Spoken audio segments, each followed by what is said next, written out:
ఈరోజు big boss హౌస్లో కళ్యాణ్కి తనుజకి మధ్య ఒక చిన్న డిస్కషన్ జరుగుతుంది. బయట వీళ్ళిద్దరి కాంబినేషన్స్కి పెద్ద బేస్ ఫ్యానే ఉంది అని చెప్పుకోవచ్చు. అలాగే వీళ్ళిద్దరి మధ్య గొడవ ఏంటి అంటే, నిన్న వచ్చిన ఎపిసోడ్లో కిచెన్లో జరిగిన గొడవ గురించి తనుజతో డిస్కషన్ చేస్తుంటాడు కళ్యాణ్. సో నువ్వు రేషన్ మేనేజర్గా ఉన్నప్పుడు అన్ని బాధ్యతలు నువ్వే తీసుకోవాలి. వంట అయిన తర్వాత కూడా నువ్వే అందరికీ చెప్పాలి. ఎందుకంటే చాలా గొడవలు జరుగుతున్న విషయం నీకు తెలిసిందే. సో నువ్వు కొంచెం కేర్గా తీసుకోవాలి అంటూ తనుజకు కళ్యాణ్ చెప్పడం జరుగుతుంది. సో తను కూడా ఏదో డిఫెండ్ చేసుకుంటుంది. నేను బాగానే ఉన్నాను కదా, బాగానే చూసుకుంటున్నాను.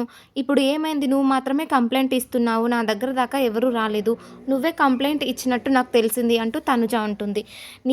నీ వరకు రాలేదు కానీ అందరూ అనుకుంటున్నారు, కానీ నేను చెప్పాను అంటూ కళ్యాణ్ అయితే చెప్తాడు. ఏంటో ఏమో, కొందరు అయితే ఎలా మధ్యలో ఎవరికి ఎవరు ఫేవరెట్ అవుతారో ఏమో అస్సలు తెలియదు అంటూ తనుజ అయితే అంటుందన్నమాట.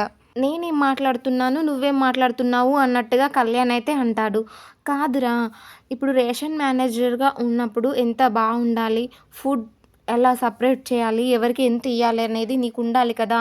అందరూ నిన్ను అంటున్నారు, నువ్వెందుకు మాటలు పడాలి అన్నట్టుగా కళ్యాణ్ ఏదో తనను ఫీల్ అయినట్టుగా అయితే చెప్తాడనమాట.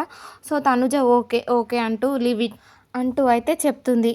మధ్యలో మాధురి గారు వస్తుంటే ఇక్కడ కూర్చోండి అని కళ్యాణ్ అంటే, లేదు లేదు నేను పక్కన కూర్చుంటాను. మాధురి అయితే వెళ్ళిపోతుంది. కాసేపటికి ఇమాన్యుయల్ గారు అయితే వస్తారు. వంట పూర్తయింది, కర్రీస్ పూర్తయినాయి, ఒకసారి అందరికీ వెళ్ళి చెప్పు అని ఇమాన్యుయల్ అయితే చెప్తాడు.